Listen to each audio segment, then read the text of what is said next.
True story. A billionaire once used his credit card to buy a painting worth $170 million. He wanted to get the airline miles. But couldn't he have just bought the plane?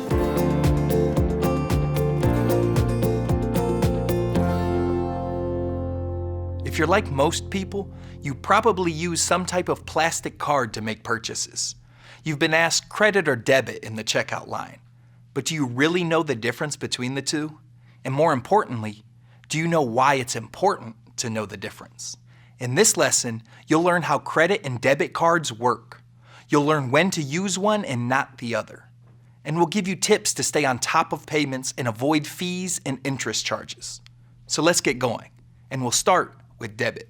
A debit card, also sometimes called a check card, is linked to your checking account. When you make a purchase, the money is automatically removed. So make sure you have enough funds to cover the cost. Banks charge overdraft fees, and if you're not careful, you could get hit with one.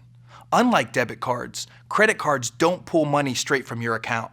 With a credit card, you buy something now and pay for it later.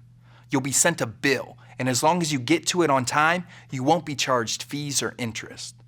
The amount of time that you're given to pay your bill is called a grace period. So how do you decide which card is better for you? Well, debit cards usually come free when you open a checking account. And with the exception of draining your account and getting hit with an overdraft fee, you can't really spend beyond your means. Credit cards are more flexible, but they also come with risks. You can rack up debt and get stuck paying fees and interest that will only make your situation worse. If you choose to use a credit card, we have two pieces of advice. One, only use it to buy things that are in your budget, because credit cards are easy enough to use, but making charges that you can't afford will be costly in the end. Our second piece of advice is to always pay your bill on time.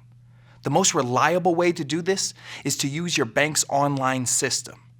Get in the habit of setting up the payment when you get the bill, and check your balance regularly to make sure you have enough money to cover it. Paying your bill on time is the single biggest contributor to a good credit score. Another option with online accounts for credit cards is to set up an automatic payment that will cover the balance when it's due. But if you choose this, you risk forgetting about the payment and overdrawing your checking account.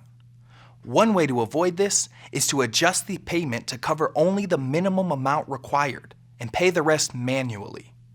So what's the bottom line? Credit cards are great financial tools, but only when managed wisely. If you worry that you might spend beyond your means, maybe start with a debit card and then work your way up to credit. So there you have it, the pros and cons of different kinds of plastic.